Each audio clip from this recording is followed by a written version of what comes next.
So what is the general fall market? Great question, Ken.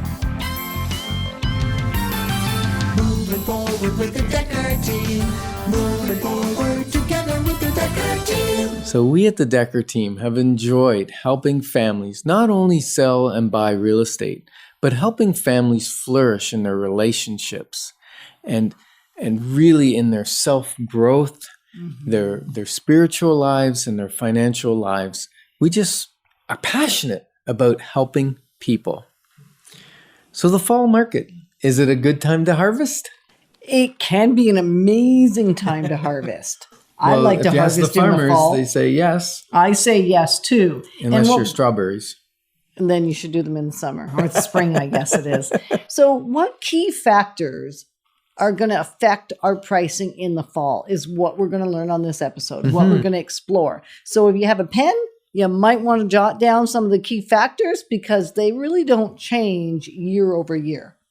As a matter of fact, some of them don't change season over season. True. Because if it's generally affecting the market, now I'm talking the macro market, which is the overall market, right? Right. The general real estate market in the Ottawa and area versus your specific neighborhood or Right. your specific property type. Exactly.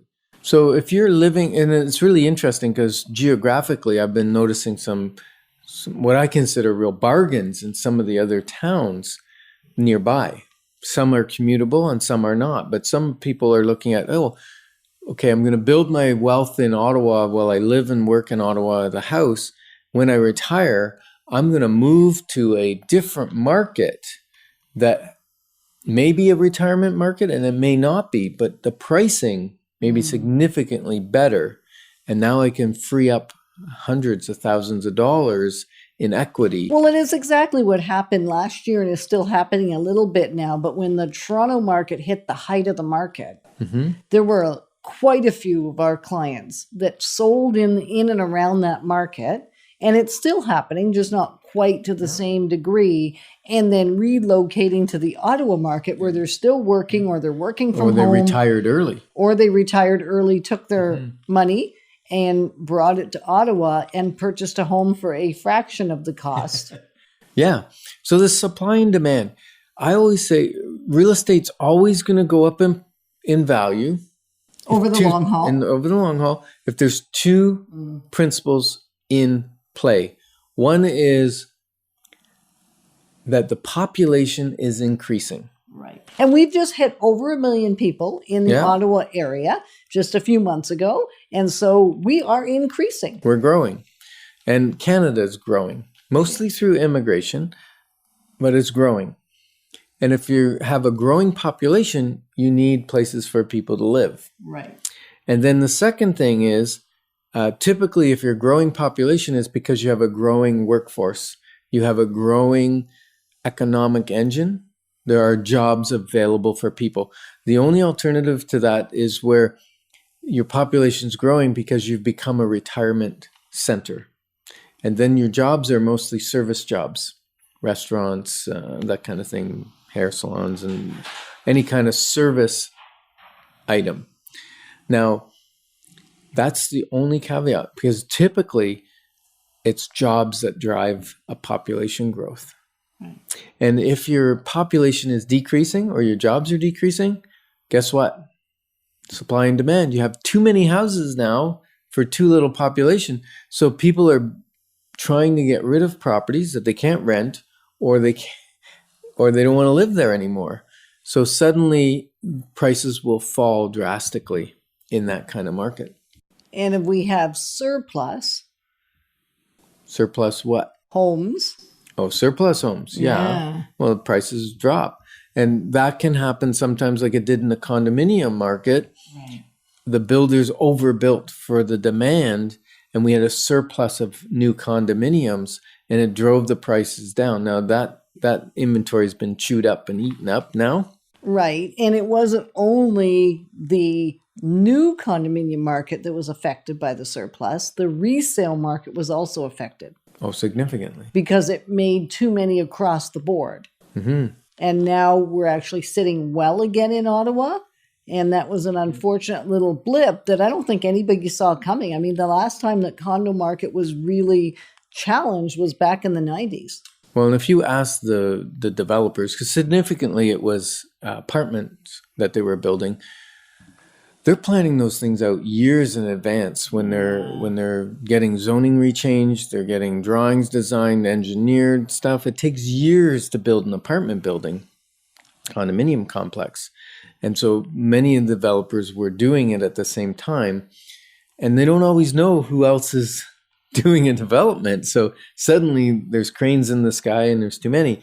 Now, Toronto hasn't had that problem. The cranes are in the sky. They're building lots of condominiums, but the demand stayed strong.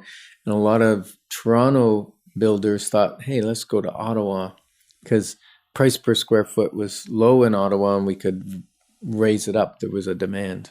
Right. And yeah. So what it really takes is an individual assessment, because we talked macro, but now there's micro.